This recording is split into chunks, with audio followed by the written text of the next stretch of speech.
All right. Good afternoon, everyone. Hope you guys are all doing well. This is my first proper YouTube live that I've done on here. I've never went live on the actual YouTube platform. So very excited to be here. So as you probably saw in the title, I want to share with you how to stay on track during the Thanksgiving meals that are going to be happening tomorrow for all my American friends. I am Canadian at heart, but now that I live in the US, I'm going to be celebrating with Ivy. So I know that it's a harder time of the year and it is a day and a meal that tends to throw a lot of people off track. A lot of people tend to put on some weight during that time. And for those of you that are actively looking to improve your body composition, so lose fat and build some muscle, and ensure that you see the scale drop versus the scale rise during that day, I think is going to be very important and it tends to be the most challenging.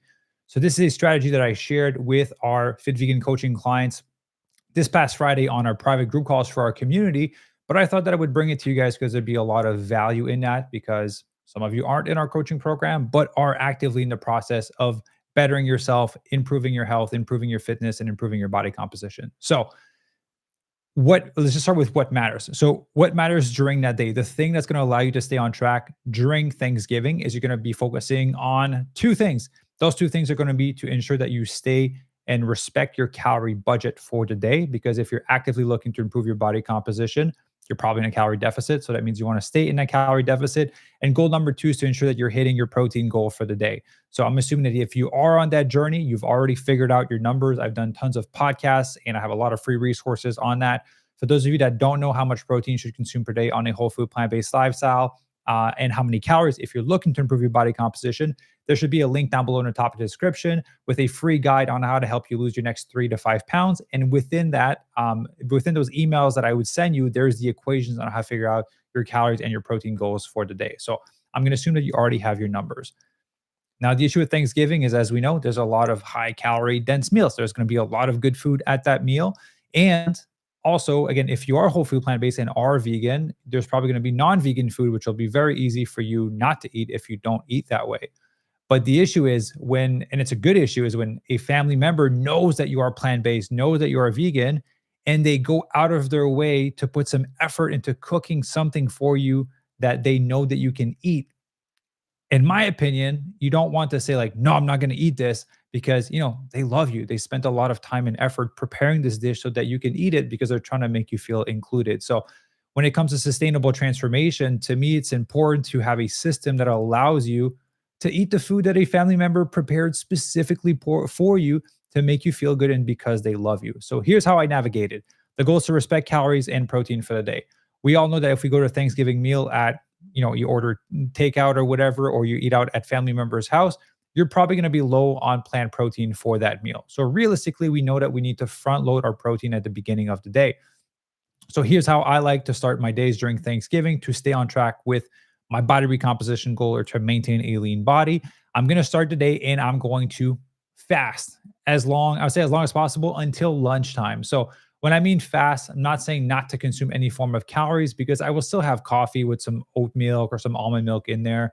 It's not for the sake of fasting, it's simply for the sake of delaying a higher intake of calories. So I'm basically saving my calories for later during the day. So maybe have a coffee with some oat milk in there and drink some water, and I'll try to make it last until lunchtime. So for lunch, what I'm going to do is I'm going to do a massive high protein green smoothie. So if I am really low on calories, I'll use water at the base. But if not, I'll use unsweet almond milk for my smoothie. I'll maybe put 2 cups of it. I'll throw in some spinach. I'll throw in some frozen mixed berries, so raspberries, blackberries, blueberries, and strawberries. I will not throw in high calorie fruits. So I won't throw in bananas or dates or mangoes or papaya or dragon fruit or things like that. I just want to add a ton of fruits that are going to be lower in calories, and frozen berries tend to be one of the best ones that will actually make your smoothie taste good. And then I'm going to throw in potentially 2 to 2.5 portions of plant-based protein. Again, that's for me because I'm 6'4", I'm 190 pounds. For you, might be a little bit less, but I want to try to front load almost, 30 to 50% of my protein intake for the day within that one smoothie. Now, some of you might say, it can't be that good for you to have that much protein powder. You know what's not good for you? Overeating on food at Thanksgiving. So I'd rather be consuming a little bit more plant protein powder and stay on track with my fat loss goals, which ultimately is the thing that's going to reduce my risk of dealing with chronic illness and obesity and all of those things. So, that's just my take on it. So I'll make a protein smoothie. Again, unsweetened almond milk, like a cup of frozen mixed berries, some spinach, some kale, some any dark leafy greens in there, and then maybe 2.5 servings of protein powder in there for me, so that I can have a smoothie that's going to be between 30 and 50 grams of plant-based protein for that meal. Again, that's going to be a pretty low amount of calories for that smoothie, just because you didn't really put anything that was high in calories. The highest thing in calorie in there is going to be the protein powder, right? And obviously, hopefully, you're getting a clean one. I like to use Nutrigasm for our supplements. It's a superfood blend that we enjoy, but have that low calorie, high in protein. Now, I like to have a snack before I get to the Thanksgiving meal. And so for that snack, again, I want to front load on my protein for the day. And so usually what I'll do is I'll do a stir fry with either tofu or tempeh and then a ton of vegetables. The idea is, how can I eat a large volume of food on the lowest amount of calories possible while getting as much protein as possible? And so, because I'm a little bit heavier and I train like an athlete, I would probably have a full block of tofu or a full block of tempeh, but then I'll throw in some broccoli, some Brussels sprouts, some mushrooms, some onions, some garlic, some dark leafy green. I will just really increase the volume of food in that meal while keeping the calories low, because it's literally just vegetables and tofu and tempeh. All right. So that's what I would do for that second meal. So if you're following along with kind of my protein content, I'd be looking about like 50 grams of protein for the smoothie. I'd be looking about 50 grams with like a full block of tofu or tempeh. So I'd be at 100 grams right there. So that means I would only need to get about like 20 to 30 grams of protein for Thanksgiving dinner. Now, because I've saved up a lot of calories on lunch, because I basically just had a low calorie smoothie, because if I save a ton of calories on that snack, because there's no high fats in there, there's no sauces, there's no oil, there's no avocado, there's no nuts and seeds in there. I've saved a ton of my calories. And then for Thanksgiving, what I'm going to do once I get there, I'm going to put the focus on two things. One, the first things I'm going to eat is going to be high plates of vegetables. So high volume and high nutrient density and low calorie. So I'll make a big salad, or I'll take a bunch of the veggies that are in there and make a full plate of veggies, just so I can build a base in my stomach to have some satiety, get some vitamins, some nutrients, and some fiber, because there's probably going to be some foods available there that won't have too much of those things, but I still want to be able to eat them. And then once I have that plate of vegetable in my stomach, if you're someone that has a ton of hunger, go for a second plate of vegetable. And then on that second or third plate, whenever you're ready to go for the more calorie dense things, just have a little bit of the things that you mildly care about. And then the things that you really care about, have a little bit more of that. So for some of you, it's just like more of the salty foods. For some of you, it's more of the stuff that tastes a little bit more sweet when it gets to dessert. But I would say, just have a little bit more of that thing.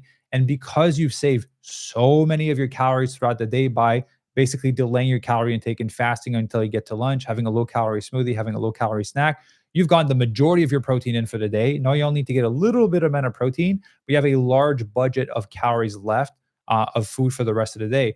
So, if your daily calorie intake is 1,500 calories, that means that you're probably a little bit smaller. Your protein goal is going to be a little bit lower. So you don't need as much protein powder in your smoothie. Um, your smoothie could be 200 to 300 calories. Your half a block of tofu with a bunch of vegetables, that could be another 300 calories. So you're at 600 calories right there, but your whole budget for the day is 1,500 calories. That means you have 900 calories left for your dinner. If you're small enough to have 1,500 calories of food intake, 900 calories for dinner is a ton of food. So that gives you basically a bigger and larger budget to enjoy yourself and ensure that you're staying within your calorie deficit, because that's ultimately the thing that matters the most when it comes to continuing to lose fat and improve your body composition. Obviously, there's protein and strength training, but I mean, for Thanksgiving, the reason why most people put on weight is they severely overeat. So if you can reserve yourself a large budget, if you can set a base of vegetables in your stomach to get some fibrins and get those nutrient receptors to be more satiated, you're less likely to overeat on all the other crappier foods. So that's basically like the big game plan that I personally use for Thanksgiving, birthday parties, Christmas, New Year's, like any event where I know there's going to be a big meal.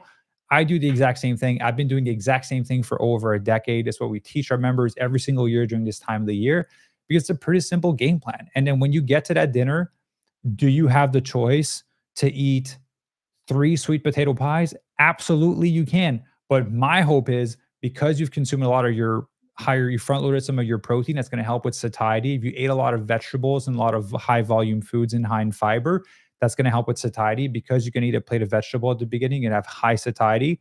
So then you're less likely to overeat on some of those other foods. You can go on the safer side also, and you can track your food using an app like MyFitnessPal, Chronometer, or MacroFactor to track your food to ensure that you do stay on track.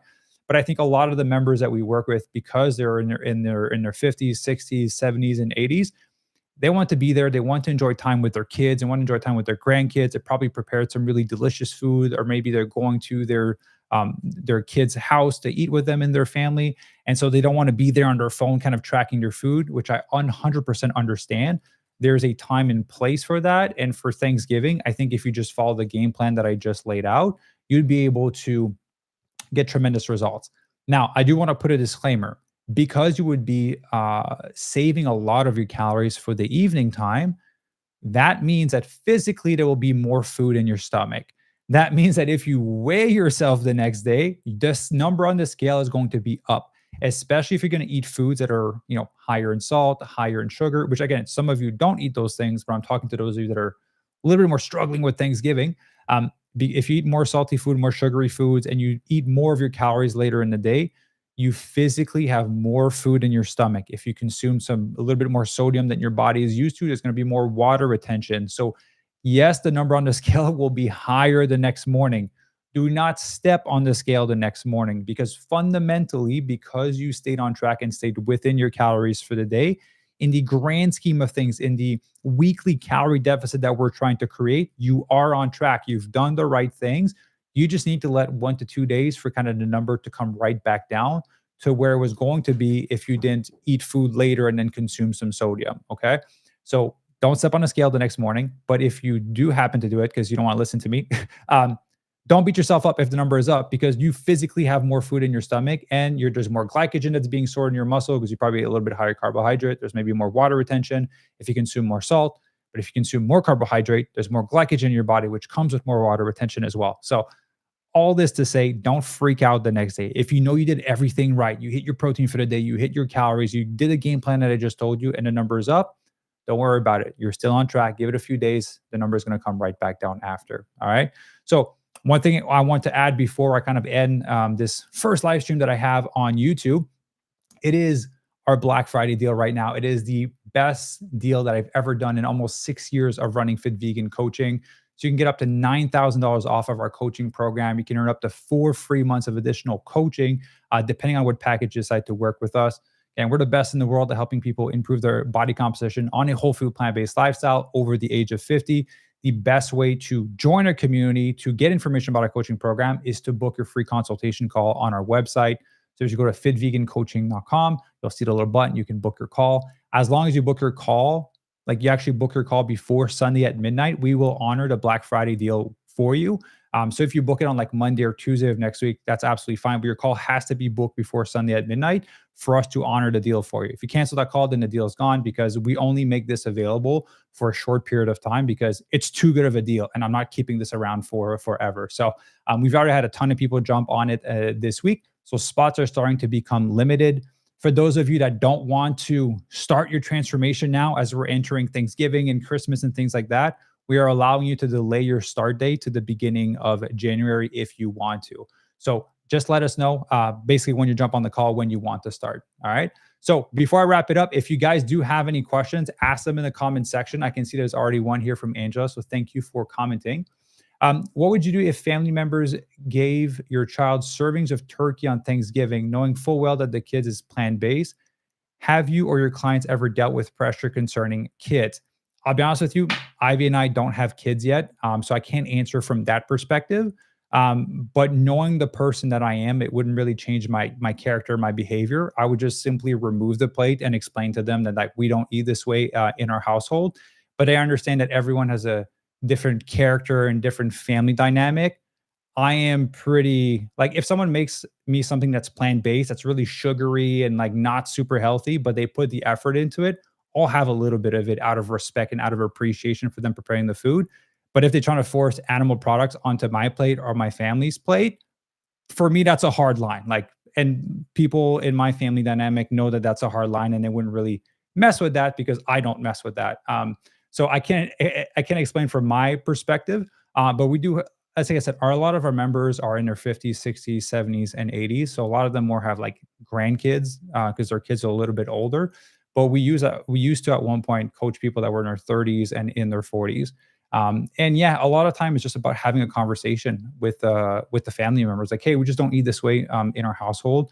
No disrespect to kind of how you eat, but I feel to a certain extent people will always be offended if they gave you food and you say no to it, because there's such a strong, I say value, but such a strong attachment to like eating meat. It's so tied into people's identity that they get offended because you're basically telling them that they're wrong for the way that they're eating, and people perceive it as yeah, basically people perceive it as you're telling that they're wrong the way that they're eating because you're choosing not to eat this way. But people don't understand that it's just a personal choice. You can eat salmon and turkey if you want to. No one's twisting your arm not to eat it. I'm just not going to eat it. My family's just not going to eat it. My kids are just not going to eat it. Right. So it's a personal choice at that point. But I would just say have the conversation and just have it in a soft manner. That's all I can say because I think most people in that scenario would probably be offended if you remove the plate of turkey. I would, because I wouldn't care if their feelings got hurt out of it because I wouldn't want to feed my kids poison. I wouldn't care too much to say that comment, but you just have to be willing to deal with the backlash and do it as soft as possible in a way where they don't feel as attacked as if you were to do it, in a more harsh way. So yeah, I can't even imagine when Ivy and I have kids, what that's going to look like. I'll be honest with you, I think it might be easier for us just because we built like a whole community around this, that people will understand that they won't really debate it too much on it. But I can see that if you are newer to the movement, people would challenge you a little bit, right? Because they don't necessarily understand, which is wild to me because people bat an eye when you're freaking giving your kids broccoli and Buddha bowls and tofu, but they don't if you feed them McDonald's. That doesn't make sense to me. So, yeah, so, guys, any other questions before we wrap up the live? Again, this is cool that I get to see the comments in one section because usually I do like through Zoom, I think, and it live streams it on YouTube, and I don't get to see the comments. But you're welcome, Angela. Hope it was helpful. Yeah, but yeah, happy Thanksgiving to all my American friends out there. Hope guys have an awesome time. Ivy and I will be celebrating with some delicious vegan food. We're gonna have a good time. We ordered a little bit of. We're gonna cook some stuff, but we ordered from a Joy Cafe here in Agora Hills, and they have some like really good food for Thanksgiving. So we'll do a mixture of like cooking and trying some of their food because we made it a tradition over the past few years. But I'm excited to celebrate this year. So what I'm gonna say for those of you that just jumped on, listen to the beginning of the video once this live stream ends, so that you can have the game plan on how to navigate Thanksgiving. I will reiterate this and end on this. Be kind to yourself. The idea is not about being perfect. If ever you do slip up and you do overeat, I'll tell what I tell my clients: win the next meal. You can't go back in time. You can't remove from your body the crappy calories that you ate or the fact that you overate. Just forget about it. Just focus on winning the next meal. Don't try to cut more food. Don't try to over exercise because that's only going to lead to an unhealthy relationship with exercise and unhealthy relationship with food. You deserve better than that. Literally, just forget about it. Don't start a vicious cycle for no reason, right? If you're in a program and you came to me, he's like, I overate on Thanksgiving, I'd be like, fantastic. Hope you had a good time. Eat your breakfast this morning, right? Because the act of beating yourself up for past mistakes, you can learn from them, but you can't undo them. And so why continue to hurt yourself for something that happened in the past? That doesn't make sense for me, right? So just win the next meal if ever it does happen, win the next workout and move forward because that's how you get better, right? So I want to say I appreciate you all. Happy Thanksgiving. Hope you'll have a good time with your family. Hope you eat some delicious plant-based food, and you get to be a leading example for people in your family. And again, what I found is if you just lead with kindness, people ask questions, and they're more likely to be receptive than if people are to be aggressive. So that's just more my method is just to kind of at this point, I'm all online about veganism everywhere. But yeah, so hope you guys have a great time. Thank you for watching. Again, if you're interested in our Black Friday deal, it's available until Sunday at midnight. So be sure to book your call. There's a link down below in the description. And if not, I will see you in another live stream. I might do another one on Friday this week. I know I'm going to do one. I might do it on Saturday or Sunday with Ivy as well, with my wife, Ivy. So you guys be sure to stay tuned for that. So in order to be notified, I think on YouTube how it works, there's like a notification, there's like a little bell thingy. So if you click on that, I think it gives you options to be notified when I do go live. So if you want to jump on when Ivy and I are going to be on here, just click on that little thingy so you'd be notified. But if not, enjoy your Thanksgiving, and I will see you on Friday or Saturday. Ciao, everyone.